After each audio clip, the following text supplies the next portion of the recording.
The webinar will begin shortly. Please remain on the line.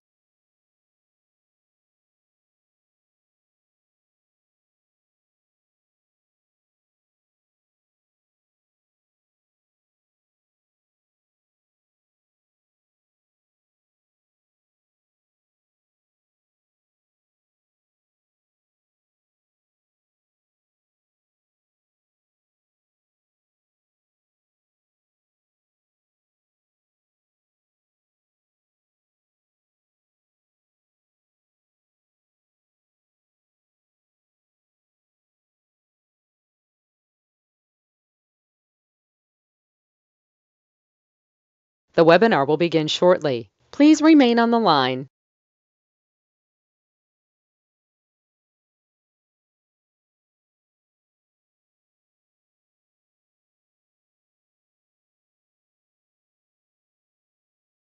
The broadcast is now starting. All attendees are in listen-only mode. Hello everybody and welcome to today's very special webinar from This Can Happen. My name is Zoe Sinclair and I am co-founder of This Can Happen. We are all about empowering workplace mental health through webinars, through programs, through conferences, awards and research. And today something very personal to me and the team. We are looking closely at grief, and in fact is a project that we are taking very seriously over the course of the year, and this is the first webinar that we are doing on the subject of grief. And today's session we have entitled, Does the Workplace Understand Grief? I am delighted to introduce to you a panel that I'm going to be chatting with over the course of the hour. So without further ado, I'm going to ask each one of them just to briefly introduce themselves. So Lucy, over to you first of all. Thanks so much. Hi everyone, my name is Lucy and I work at Cruise Bereavement Support. Zoe very kindly welcomed me along today through some advocacy work that I do outside of my role at Cruise in terms of looking at grief in the workplace and how we can create more compassionate workplaces for us to return to following a bereavement. Lucy, thank you very much indeed. Dipti, to you. Hi everyone, thanks Zoe. So my name is Dipti Solanki. I live in London and I am a grief and wellbeing coach, and I support individuals, groups and workplaces to understand what loss is in all of its forms and how to practically empower ourselves so that we can heal from it in a healthy way and support each other too. Thank you. Wonderful. Thank you, Dipti. And Tim. Thank you for having me here. My name is Tim Moy. I work for Delta Airlines Incorporated, headquartered out of Atlanta, Georgia in the US. And I'm also the founder of a bereaved parent support group called Wrenched Hearts that lives within Delta Airlines. Wonderful. Okay, so very brief introductions to them. And they have all also personal stories touched by grief in some way, and we're going to go into more detail with them very shortly. Before we begin, just a couple of logistics. This session is being recorded. There are people on the GoToWebinar system, and I know there are also people watching on a private channel on YouTube, so welcome to you as well. In YouTube, you can send in any questions on YouTube and I will get to them. On GoToWebinar, please feel free to send in any questions, comments at any time during the session. I will do my very best to get to them. They're over here. So when you see me looking over here, I'm not doing something else, I'm looking at the questions. You should be able to see a question box on your control panel on the right hand side of your screen. If for any reason you can't see a control panel, it might have closed. You should be able to see a little orange box with a white horizontal arrow on it. If you click on that, open it up, you scroll down and you'll see the question box, and you will be able to send in a question there. I will keep every question anonymized. No one else can see your question, but I won't call out your name. So feel free, if it's a personal story or whatever, just feel free to type in any question that you want. So first of all, as well, I wanted to thank you all so much for the overwhelming response to all of you who actually filled in some of the non-compulsory questions that we put in before you registered for the webinar. I actually wasn't anticipating that so many of you would answer those questions, but I suppose it's testament to how important this subject is and that we're not talking about it enough, that over 95% of you, and that's coming close to 700 people signing up to this webinar, filled it in. And to give you context, 86% of those people that registered for this webinar have experienced grief, and out of those, 61% has been in the last 3 years. What I think we realised from all the questions that we asked is that the scope of grief is huge. It is individual, it is no one experienced the same type of grief, there's different stages to grief, and I think that in itself, all of those things together present the challenge of workplaces, both the employer and the employee, understanding and managing grief, and that's what we're going to try and look at today. The strongest questions that you asked in the pre-registration questions, which we are really going to try and come to during this session, were based on what to say and what not to say in the workplace to people that are grieving, anticipatory grief, so actually the grief before something has actually happened, managing the balance between the individual grief and being fair and inclusive with all employers and employees, and the impact of grief on performance. And we are hopefully going to get to all of those during this session. So enough from me. I really want to kick off with understanding what can grief look like. And Lucy, I'm going to come to you first of all, just to give us a brief insight into your story. So tell us what grief looked like for you.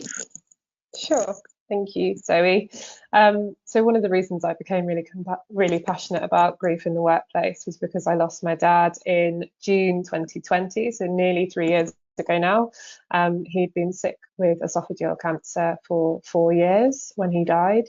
And obviously it was quite a difficult time for us because we were in the height of the pandemic, and although we'd been anticipating the fact that he wouldn't be with us forever, the end of his life came around very quickly and he declined very quickly. I was employed full-time at the time, and I was incredibly lucky to be on furlough, which meant that I didn't have to stress too much about rushing back to work straight after my bereavement, but I went back about 6 weeks after he died. And on returning to work, I thought I'd better look into some of the bereavement policies that we had in place at the organisation I was working at. And I was quite surprised to see that there really wasn't very much grief and bereavement support for us when we returned to work. So I just became very passionate about the idea of looking at how we can make the situation better for people who've been bereaved and really advocate for people who've been living with grief. The policy was very standardized, 3 to 5 days, depending on the person you've lost, which is something that we hear a lot and something that we'll discuss more today.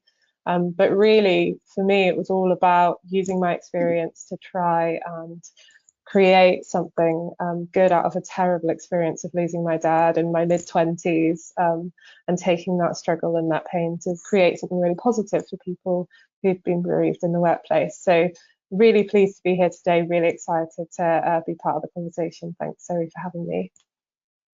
Thank you so much, Lucy. Tim, to you. Yeah, so my grief story started in 2011.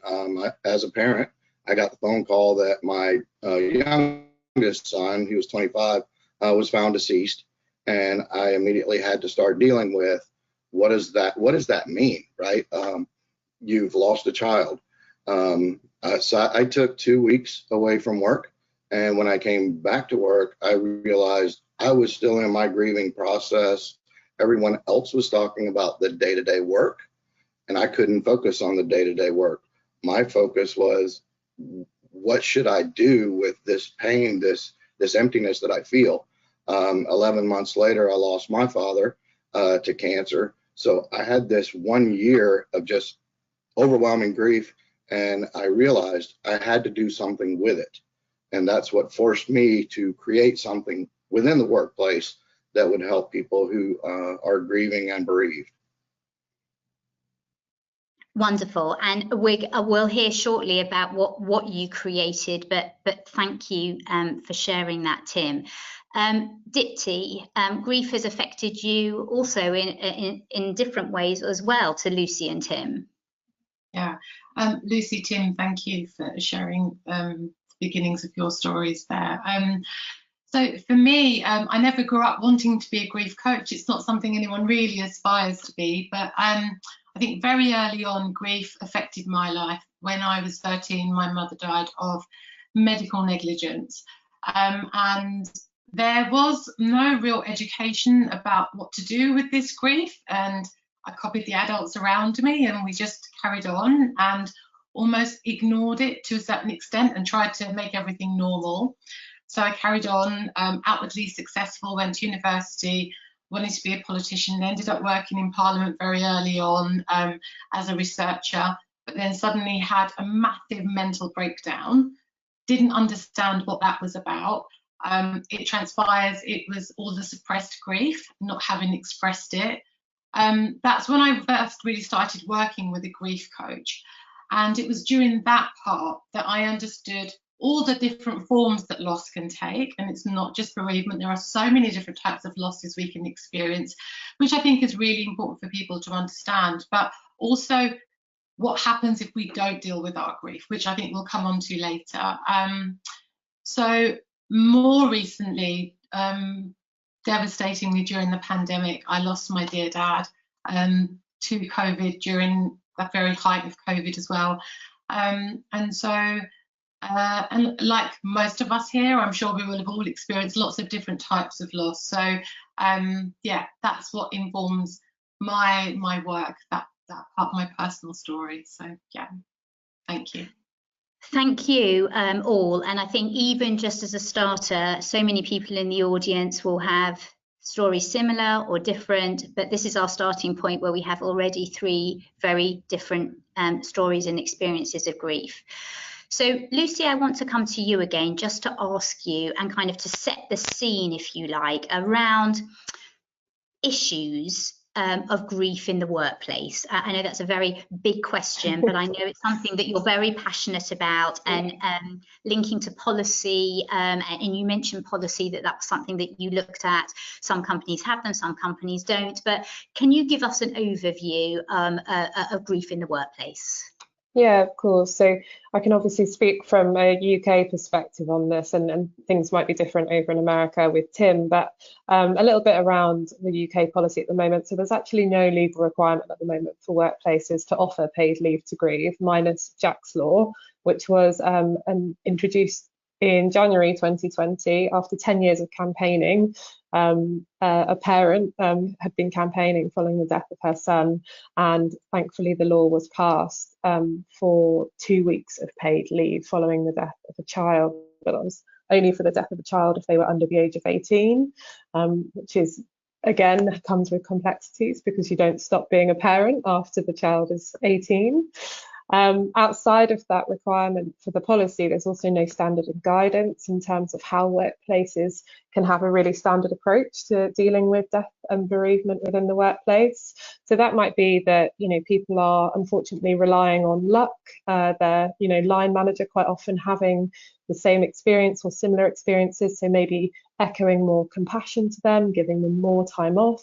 But in large organisations, often you have one rule with one manager, another rule with another, because the policies that are in place are incredibly discretionary, and they are down to people's personal experiences.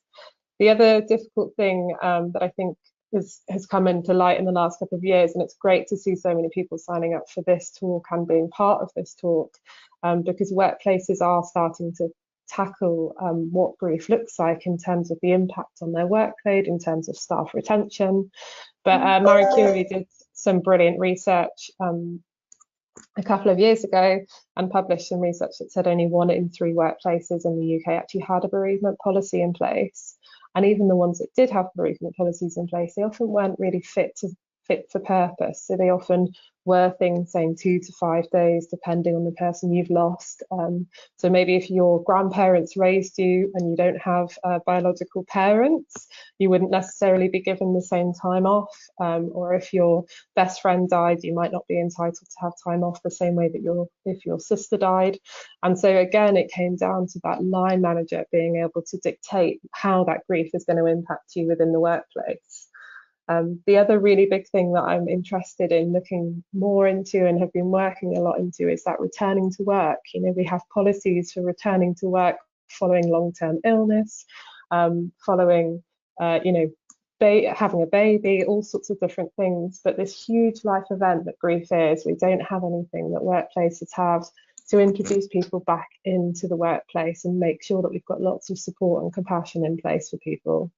So due to a lot of these, the lack of those legal policies and guidance and the kind of scrapping around that workplaces have to do to find all of the information to support their staff, it means that hundreds and thousands of people are not going back to work 2 weeks after they've been bereaved, but actually they're having to have longer term extended sick leave because they don't have that compassionate workplace to return to.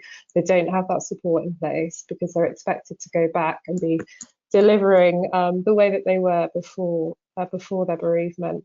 And unfortunately, if you've been bereaved, and as we heard, 86% of the people on this call have been, you know the pressures that come after grief. You know that there are lots of external stresses that impact on us, whether that's relationships with our families, whether that's dealing with the death admin that comes after somebody dies, or perhaps it's an inquest after somebody dies unexpectedly.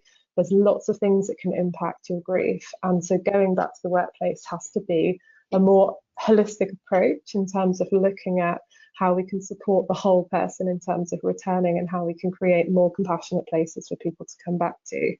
And that's why I'm here. This is why I'm really passionate about it. And again, it's brilliant to see so many people who are ready to be involved in this conversation, because these are the types of things that gets people thinking and will create more workspaces for us to be able to create a better experience for the next person who's been bereaved, or in fact, for when we next experience a bereavement again. So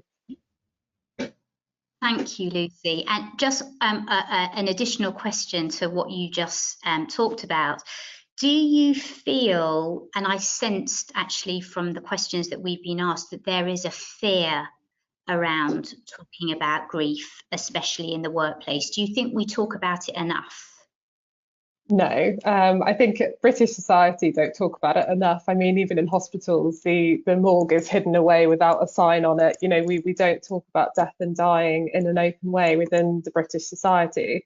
It's something that we are scared of, and often it's because we don't know what the right thing is to say, or we're scared of, maybe upsetting the person. And the reality is, when you've been bereaved, you're upset. You won't suddenly remind that person of the person who's died. They've died. That's very much living with them every day. Ignoring the elephant in the room actually doesn't help. And I think a lot of the time the problem with workplaces are they're afraid to approach the subject because, as we said at the beginning, it's huge, it's complex, it's very unique, it's different for every person. So there isn't a set standard policy that will fit every employee that works for you. You'll have to have all sorts of guidance and training in place to support a policy for it to be really successful, for you to be able to create an environment for actually that retention, that support to be unanimous across all employees. So it feels like a big task, and I think one of the big things today is just knowing that actually doing really small things, bringing visibility to grief in the workplace, letting people know that you recognise those challenges they might be facing following a bereavement, can be a really, really nice way to start, introducing that more compassionate workplace, and then scaling it up to see what else you can do to support that person in all those other areas as well. Thank you, Lucy. And Tim, to come to you, how you mentioned just in your brief introduction, you know, it was really difficult for you to go back to work. Did people know what to say to you? You know, what was your experience like? Oh, absolutely. People did not know what to say to me. And many times people said the absolute wrong thing, which we can talk about more later. The thing about talking about death or loss is it brings in our human mortality. And we as humans, we don't like to think about that. We would rather just shut it out, not speak of it. And for the bereaved, that's more hurtful, I think. It creates more isolation, and it doesn't encourage that healing process that needs to go on. We need connections as humans, and if we don't connect, especially at a vulnerable time, we're lost. So how did the work that you do now at Delta, how did that come about? Where did you find the strength to do what you do at Delta? Great question. My son had been gone for probably a year and a half, and I met another gentleman on the hangar floor because I worked in maintenance at the time at Delta Airlines. I met a gentleman on the hangar floor who had lost his son, similar time frame, and we just connected and started talking. And we talked about our children. We talked about the tattoos we got to remember them. We cried together, and you can imagine two mechanics, right, that have shaved heads and goatees, look like extras in a biker movie, hugging each other, crying. No one on the hangar floor wanted to come near us. But what we did find was that connection was a healing point. And when I felt that, I thought, if that felt right, and that was the way that I can start healing, we should bring that to other people. And that was kind of the genesis of me starting this little peer support group that has grown tremendously over the years. Tell us a little bit more about it. What do you do? How has it grown? I don't want to stop you mid-flow and come back later. I think we want to hear about it now. Absolutely. So what I did was I approached our leadership in maintenance and said, I just want to start a peer support group. And fortunately, luckily, as Lucy said, I have a company that is supportive of what we do. So we just got together. We sent out a notice through our company email that we're going to have a meeting for parents who've lost children. And we're going to meet monthly. And we had 10 people show up to that first meeting. That was awkward. We didn't know what we were going to do. But what we did do was we shared our stories. How did we get here? We talked about our children. We talked about the emotions, the fog that a parent goes through, especially the first few months after the loss of a child. You don't know what to think. You don't know what to feel. So after that first meeting, we got together monthly and we just talked about the experience of being in the workplace, the experience of being in the world without our children. And what we found was it was healing to know that other people understood us. So it's that shared connection that began a healing process. It began building a family. As I said, we started with 10 people.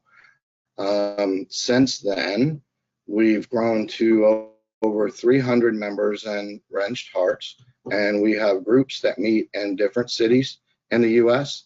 Once a month, and the company supports that. The company has given us, well, now I manage these peer support groups because we had this grassroots effort that started within the company.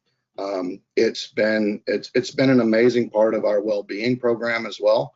Because what we're doing is we're allowing these parents to talk, to share, and then to bring their entire self to work, which part of that entire self is their grieving self, right? And it helps in the healing process. It gets them back to being able to function in society because somebody else gets me.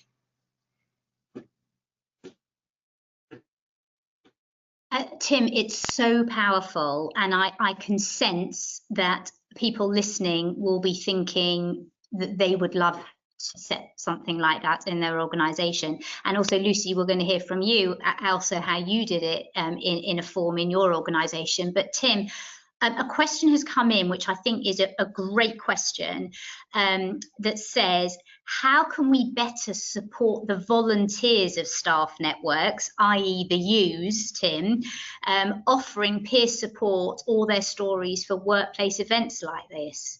So, you know, it's all very well that you've set up this amazing network and people get supported, but do you find your support anywhere?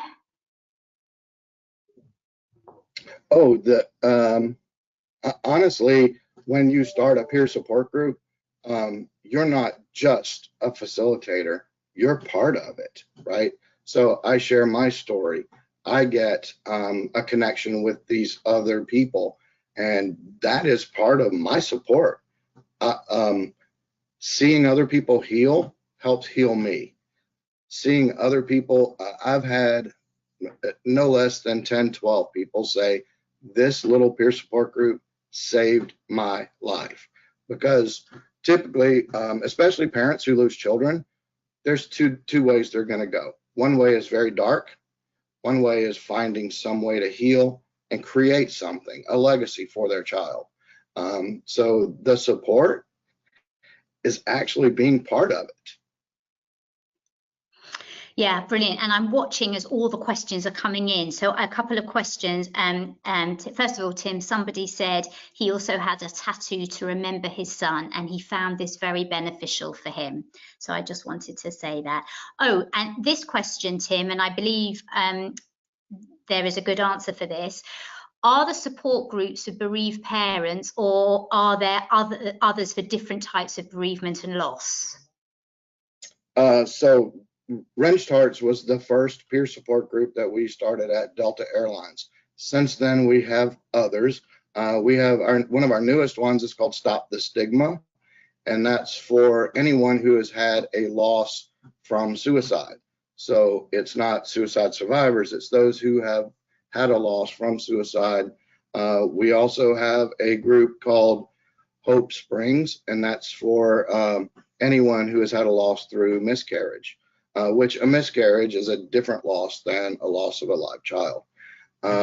We also have a cancer support group called Hope Thrives, and that's for cancer survivors, cancer thrivers, and those who have lost someone to cancer.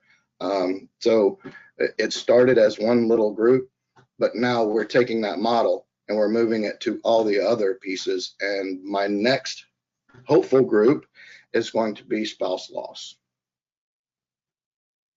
Okay. It's inspiring what you've been able to do, and I think, and it's testament to the questions. I'm going to do one more question on these peer support groups because I think this is really important, and then we're going to move on. Again, a really valid question. Tim, do people need to go straight back to work after a peer support meeting? And if so, how was that? Or, you know, how's that managed? Or were the meetings after work? Great question. It is a great question. Typically, our meetings for Wrenched Hearts are around the lunch hour. And what I've always tried to do is the first part of our meeting is very meaty, if you will. We get into the emotions, we get into where people are. And as the meeting begins to trail off, I try to bring some levity, some lightness to the room, so that people begin to prepare themselves to, I'm going to have to go back and sit next to, someone in my cubicle. I don't want to be a mess. The good news for us at Delta Airlines is our company is very open and welcoming to what we do. So if someone needs a little extra time to pull themselves together, they do.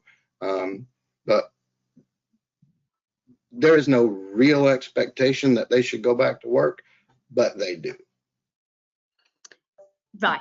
Okay, perfect. And actually, I'm sorry, I've got to squeeze in another question. I want this webinar to be as helpful as possible, and there's lots of questions about these networks. Somebody said, do you think there is significance in having different support groups, or is there merit in having support groups across the whole spectrum of loss? That's a great question. I do think that the loss of a child is very specific, and I've been very protective of Wrenched Hearts, keeping it what it is. I think, if a company is going to start, if an employer is going to start recognizing loss and bereavement, there's no harm in having an overall loss group. Absolutely not. But I do think that some losses are very specific, and there is merit in having individual groups for those. But that's a great question. Tim, thank you so much for giving us this inspiration. We will be coming back to you shortly. So thank you for now. Dipti, I want to come to you because I think, as you mentioned, your loss during COVID, and I can see from the questions that unfortunately you're not the only one. And I think this is really something that we need to discuss. And when grief becomes unattended grief. So can you talk to us a little bit about that? Yeah, sure. So, Tim, that was so powerful. And honestly, thank you from all of us for starting this really important work. It's so important. And look at the ripple effect that you're having. It's so powerful. And I think we're all capable of doing that. So yeah, loss during COVID. I think at the core of any type of loss, bereavement, death by suicide, whether it's a divorce, any type of loss, it's at the core of it, we have change. Anything that suddenly changes in our life is capable of bringing on bereavement, grief. During COVID, everything changed for all of us, very, very suddenly.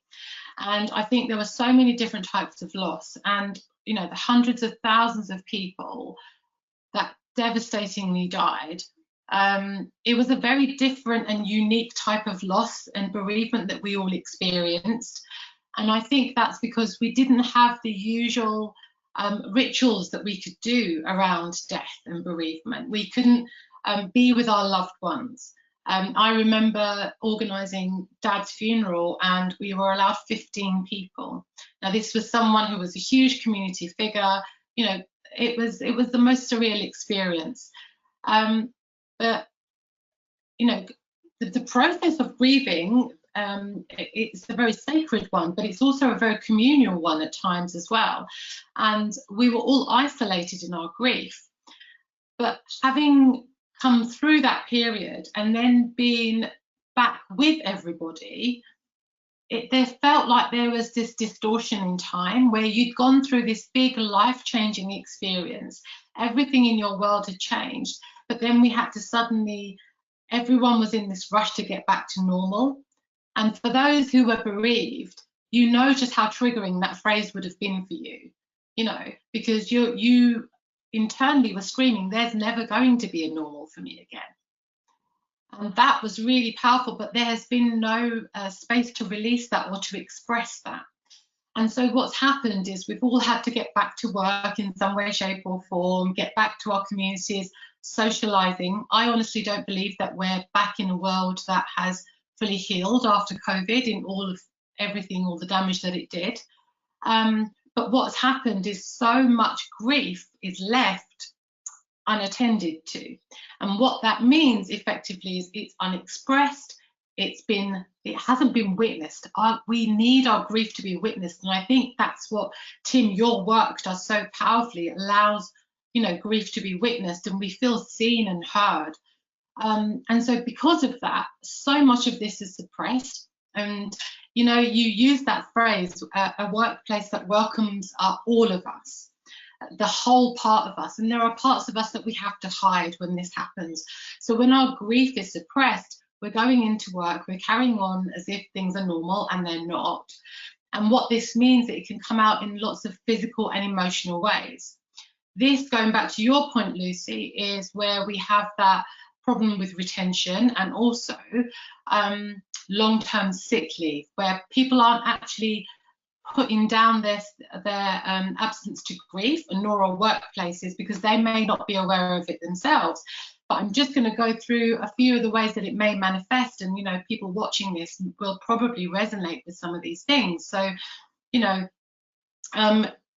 unattended grief will show up as fatigue, general malaise, aches and pains, the neck pains, not being able to sleep. And then we also have that general feeling of brain fog. You just can't focus on anything. You feel like, your productivity is affected, and that's going to affect the company anyway. So there's all of these different ways that can show up. But then emotionally, the number one symptom of unexpressed and suppressed grief is anxiety. It's depression. It's that feeling of resentment. If you've seen a co-worker or a loved one, someone suddenly get unusually pessimistic and unmotivated, all of these things are signs that point to unexpressed emotion, namely grief in this scenario as well. So this can all lead to long-term depression. Unfortunately, what's happening, especially in America and now the UK as well, is that grief is being medicalized. Grief is not a medical condition, it's a human condition, and we need, processes to release that. But then what ends up happening is people are medicalized in that way, and then it's just popping an antidepressant or whatever, and there's nothing wrong with that. But that doesn't go along with the support and the talking therapies and the support that we need in the workplace as well. So unattended grief is something that we all need to be aware of within ourselves and other people too. And that comes back to that phrase of having a compassionate workplace and a compassionate culture at work, where we can stop to say, that's really out of character for that person. What could be going on? Let me have a conversation, or flag it to someone who could have that conversation with them too. So yeah, unattended grief is something that we all need to be really aware of. Hugely useful. Question here, as a grief coach, do you have any experience with career discussions following bereavement? Yeah, absolutely. So in terms of a change of career, I'm sure, as you said, dealing with grief might end up with new conversations about new paths that people want to follow. Totally, because what tends to happen with people who have experienced bereavement or any type of grief really is there's a calling to live our life with meaning. And oftentimes that can lead to different, a hollow feeling. And what am I doing? Does this make sense? Do I need to put more meaning into my life as well? And so lots of people will change careers, end careers, and it's a transitionary journey. We change so much. So many people talk about, oh, let's get back to normal after grief. But when we experience a bereavement and grief, we're never going to be the same again. And so what remains in our life is naturally going to want to change as well. I've got so many different questions coming in, I can't tell you. But when you talk about unattended grief, there's one that I want to come to here. I had after returning to work after my third miscarriage, I was trying to focus my energy. Sorry, it keeps jumping because so many questions are coming in. Basically, sorry, I've now lost it, but oh no, here we go. I was trying to focus my energy into other things at work and really focus in and be positive, but I was told I was distracting myself. So is that trying to avoid it? It made me very angry and unmotivated, and I felt very patronized by this. So, what's right for one person might not be right for another, but, trying to focus on work, is that a bad thing to distract yourself? So everyone's journey with grief is very unique. And for some people, there are lots of ways we can distract ourselves. Sometimes the pain is so big, we need a distraction up until we feel ready to deal with it. So we cannot allow others to dictate our journeys. You know, whether work was a distraction for you or not is only for you to be determined. But even if you were using something as a distraction, let's let that be okay. You know, because really people need to walk this journey in the way that works for them, and we just need to be there to support and catch them as and when they need. Perfect. Lucy, I want to come to you, and sorry, before I come to you, Lucy, I want to say to everybody, thank you so much for sending in your questions. I'm trying to keep sort of an order and a flow to the webinar without going from one question to another, but we're going to keep talking for another 10 minutes or so, and I'll try and get to as many questions as possible. Lucy, I just want to start off with a sort of new conversation. Somebody has asked about grief models, and if we all have individual grief journeys, are these grief models useful, or are they actually, you know, not very useful at all? I think it depends in terms of how you're using a grief model. A lot of people find Tolkien's model, the ball in the box analogy, quite useful because it shows that your grief doesn't change size over time, but your life grows around it, your capacity grows around it.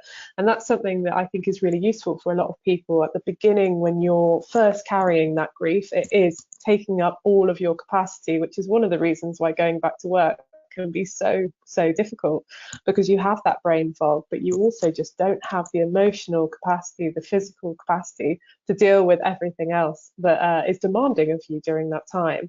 And as time goes on, like, you know, grief is not a linear process. I've spoken to, unfortunately, many women who've had miscarriages and they've gone back to work because for them that is the time that they want to be busy, but actually the time that they need off, that compassionate leave that they might require, might not be until that expected due date was. You know, there needs to be the whole understanding that actually grief is not linear, and the difficult thing with models is that it can become quite clinical, quite medicalized, like Dipti was saying, whereas actually we're talking about a human emotion.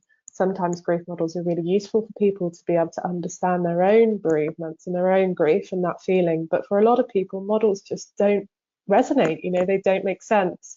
I think, you know, as Tim was saying with his Wrenched Hearts group, it's all about that connection. It's finding someone who resonates, who has that same or similar experience to you, who can sit and say, I get it. Like, you know, I feel that anxiety, I feel that pain, you know, you're not on your own. And that's a really powerful thing, is that human connection. And sometimes when you introduce lots of grief models, it can complicate those, understanding those kind of connections and the importance of them, I think. Thanks, Lucy. And at your previous work, you tried to set up a grief kind of network as well, didn't you? Do you want to just tell us about what you tried to do? Yeah, of course. So when I went back to work, as I said, there was really nothing in place. And so I spoke to our senior leadership teams and put together, as part of the Wellbeing Network at the organisation, I put together the Grief and Bereavement Network. And what we did was we created a huge resource hub on our SharePoint site, which was able to be accessed by anyone across the organisation, with lots of different books, podcasts, signposting to websites, but also some free online training that managers could do, lots of different things that could help people, whether they were the employee returning, whether they were the line manager, whether they were members of the team, whether the grief had been somebody who had died within the team, or whether it was an external grief. We decided to do the umbrella attempt of the grief group, which worked to some extent, but again, it's more difficult for everybody to feel comfortable to access, because you do have lots of those difficulties. Whereas obviously with Wrenched Hearts, if you're a bereaved parent, knowing that you're going to sit in a room with another bereaved parent, you may well be more likely to attend. Whereas we ran very generic groups, so we ran monthly drop-in sessions where we all met on Teams, and people would come along and we would share stories, and we'd have guest speakers who'd come along. and we'd do newsletters each month with useful podcasts and links to websites and different articles and things and case studies and stories so that people could connect and resonate, but also understand what we were doing within the workplace around that grief and bereavement.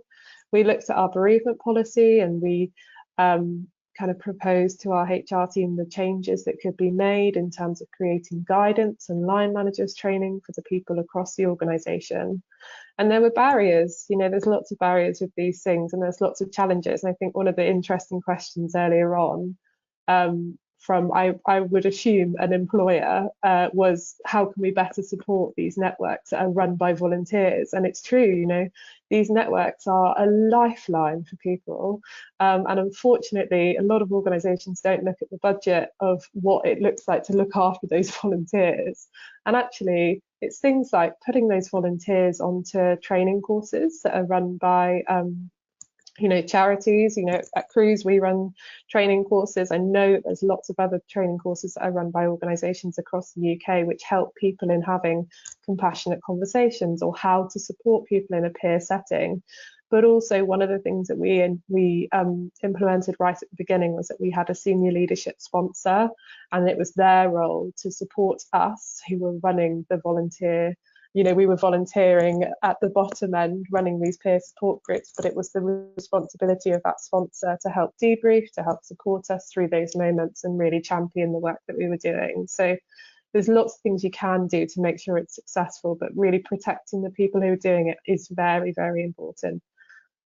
A great point. And quite a few people have asked, and Tim, I'd be interested to know your experience, and Lucy, about sort of a company being very globally spread with a lot of remote working. Any advice on running support groups virtually versus in person, and regionally versus globally? Lucy first, was yours online or was yours in person? Yeah. So all of our meetups are online. So each one of them we decided to send out. And one of the difficult things is I worked in a very large organisation that had lots of different pockets of different people doing different things, different newsletters going out across different sectors. And so that having the consistency that everybody has the same access to it is incredibly important. So that's why it's really important to have it as part of that senior leadership model in terms of looking at wellbeing across the organisation so that everybody has access to it. We would run monthly sessions, and we would send out, we would ask people if there was anything that people would like to discuss in particular. So some months we would do things like Mother's Day, for example, we would have done this month, or Father's Day, or Christmas, or Eid, whatever it was that might, influence or have a bigger impact on our feeling of that grief and bereavement. And we'd partner with other networks across the organisation as well to kind of co-host different things that we could talk about and discuss as well. But all of our meetings were online. We try to do them again either around the lunch hour or at the end of the day. The lunch hour was usually the bigger preference for people. But again, we made sure that we kind of went out with it's probably best to take an hour and a half today, and that's not always available for lots of organisations. So there's lots of things that you have to consider, I think. And Tim, yours mainly face-to-face in different regions?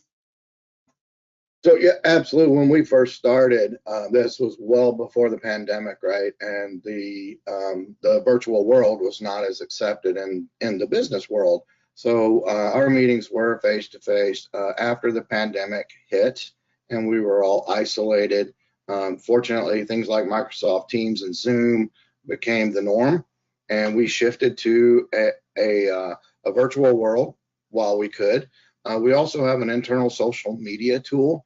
It's powered by Facebook that we have closed groups for these peer support groups. So if they can't make a meeting, they at least have a place that they can go type and talk and connect.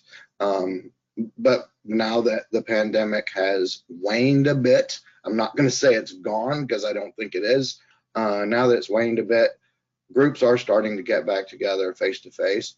And I've found that is the most effective for people because they, like I said, they want that physical connection with someone that gets them.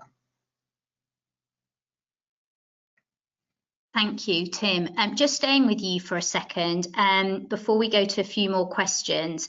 A lot of people asking, and we got this theme beforehand, about what to say and what not to say to colleagues during a period of grief. And I know this is probably, we could do a whole session on this, and it depends who you're grieving for and what grief you're going through. I know this is a massive question, but are there any specific do's and don'ts that you could maybe start talking us through, and maybe we'll come to others as well? Absolutely, Zoe. So I wish there was this simple answer that this is the one thing you would say and it would be the perfect thing for anyone. So let me start with, what do you say? Honesty is always the best policy. So you can say, I don't know what to say to you, but I'm here, right? You can say, I'm so sorry for your loss. Acknowledging that loss is helping that coworker. However, you have to be ready. They may be ready to talk. And when you say something, be ready to listen. You can say nothing, but don't ignore them, right? A touch, a lingering handshake that lets them know, I want to feel your pain with you. And you can always say, I'm here to talk when you're ready, but always when you're ready, because our grief is our grief. No one gets to tell us how we do it. We do it our way. What you should never say, I know how you feel, because you don't. You know how you feel for your loss. Never say it was God's plan or a deity's plan. You should never try to pit someone's faith against their loss. One thing I've heard someone say before with a loss of child was, at least you have other children. That does not in any way, shape, form, or fashion make up for the loss of a child. Don't avoid them, right? Well, I mean, we talked about that earlier. That just creates more isolation, especially if you've had a relationship with them before. It'll only make them feel more lost.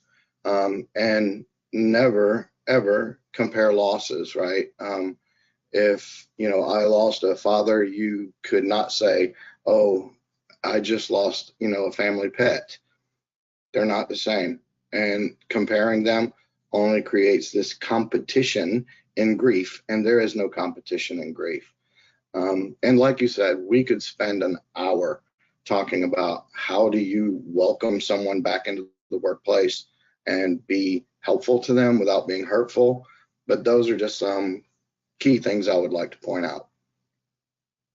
Plenty of people are saying to me, yes, we should do an entire session on it. I think somebody is also saying that a really bad thing to say is time is a healer. That doesn't help anybody. And people are giving me examples of ridiculously shocking things that people say to the bereaved. And, somebody said after miscarriage, people often said to me, you should adopt. Potentially good. And so people inherently want to help. They want to say something that's going to fix this. And there's nothing that you can say that will fix it. They're trying to be helpful, but many times it comes off hurtful. And what I tell my newly bereaved is, be prepared for it. Realize they're trying to help. They're not trying to hurt. But some very silly things have been said to people in the past. Yeah, absolutely. For a couple of minutes, I just want to focus, and Lucy, maybe I'll come to you this first, on anticipatory grief, and especially in the context of working. And unfortunately, illness, whatever that you have had experience of, it's going to come. But with leave and everything, could you just talk us through people's experiences? I think with anticipatory grief, it's very complicated. I actually didn't know the term anticipatory grief until my dad had died. And then I realized that I had been experiencing that for such a long time beforehand. And the idea of anticipatory grief is that those grief those grief feelings that you feel before somebody has died. It's before the actual death of a person. And they might be things like, very similar, anxiety, not being able to sleep. But a lot of people who experience anticipatory grief have had a caring role for the person that's dying. And I had a caring role for my dad for 4.5 years. So it was a long time, it was a long build up. And I continued to work throughout his care. Worked by his bedside on my laptop whilst he was going through chemotherapy. And I think back now about all of the appointments that I was scheduling around having meetings, and the chaos actually that ensures from that. And one of the difficult things is when we don't have a bereavement policy or some kind of carers policy in place within the workplace, is that a lot of things rely on the very discretionary basic policy that you've got in place. So for me, if my employer had been by the book and were very, very stuck to the policy, I would have had to choose between being with my dad in that last week of his life, because he was dying over the course of a week where we were caring for him at home full time round the clock. Those 5 days I would have had to take then, rather than maybe the week after, when he died on the Sunday. Maybe I would have been back to work on the Monday. And unfortunately, the very real reality is that not all workplaces can be flexible and compassionate towards employers. So they have to stick by these policies. They have to be really rigid with them. And it's a really big problem when we don't have this kind of more structured guidance around, all the different things that come along. The other thing is, when you've experienced anticipatory grief, when you actually experience the death of somebody, it can actually come as quite a big shock. My dad beat the odds on many occasions over those 4 years. I thought that I was really prepared for him to die, but actually it was a really big shock when he did finally go. And it took a while to get my head around it. It took a while for me, as his carer, to understand who I was again. I'd lost this huge identity that I'd had as being his caregiver, as being this big part of, he'd taken up so much of my capacity for the last 4 years. So the idea of going and suddenly having, I don't have to worry about him anymore, was a really big kind of complex dilemma for me, and something that we hear a lot from people who've experienced anticipatory grief. But yeah, I don't know if that covers your... Really, really, really interesting. And just to say, I've just put up some resources here that I think you can see on the screen now, just as a resources for now. Following on, when you get a copy of the recording, there's going to be a bigger link with even more resources, an article by Tim about things to say and not to say, but appreciate wanting you to go with something today. We've talked about a lot of things. Got a few minutes just to... Somebody has even said that they could feel that this network in itself that we've got on the webinar today could be a great network to be able to share and speak to people. She rightly said about GDPR issues, but maybe that's something we could think about, everybody on this call today joining together. So, leave that with us, and maybe that's something that we can talk about. Somebody, I think there was a couple of questions that I just wanted to get to. I feel there are so many things that we haven't been able to touch on, but very quickly, rightly so, someone says the emphasis of this talk so far has been on the bereavement of the employee and how to support better, and very powerful, thank you very much. But what about the subject of having a colleague that dies? What about the perspective of recommending to employers and how we look after the workplace when that happens? Dipti, could we just come to you? I know I haven't given you very much time for that, but I thought it was important to ask. Yeah, a really important point. And I think this is when it's really helpful to have someone external come in and hold that space for the company, for the colleagues of affected, but also to understand how we're all going to process it in very different ways, how to hold space for each other, and to know that there's no emphasis on fixing it, but providing that environment so that and knowing that everyone, sorry, my brain's scrambling because there's so much and I know we've got to finish soon, but just knowing that everyone's going to receive it differently, everyone's going to feel it very differently, but there's definitely an onus on the employer to support that, to support all the employees in that as well. And this is something that I've done in the past as well, where we can go in and have smaller groups and speak about those things. And I'm sure all the other people on this kind of call, the panelists, will have experience of that too. So yeah. No, I thank you very much. I wanted to acknowledge that.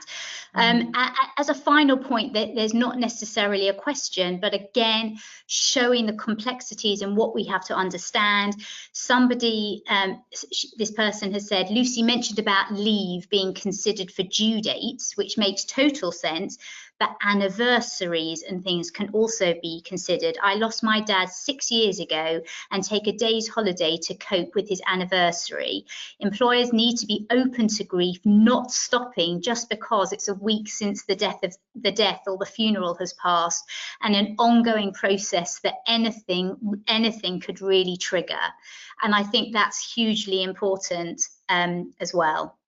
I want to thank everyone who has attended this webinar today, and of course to our speakers, to Dipti, to Lucy and to Tim, for being so open and honest, and for me really beginning this conversation. And I feel This Can Happen now has a duty to carry on this conversation and to help and support employees and employers. We are looking to do some real research into this and to create, to really understand best practice of grief, and really to go beyond the policy and to really make grief understandable in the workplace. If you are interested in being part of that, please do get in touch. But thank you very, very much. I'm conscious that we have a lot of unanswered questions here, and I'm going to try my best to see whether we can try and put something together with some of these common questions, maybe with Dipti and Lucy and Tim involved, taking some of these questions and sending you out the answers. I feel that might be helpful for everybody. But thank you everyone very, very much for joining us today on this hugely important subject, and I hope with you we can really progress this conversation. Thank you very much for joining us today. I'm now going to end today's webinar.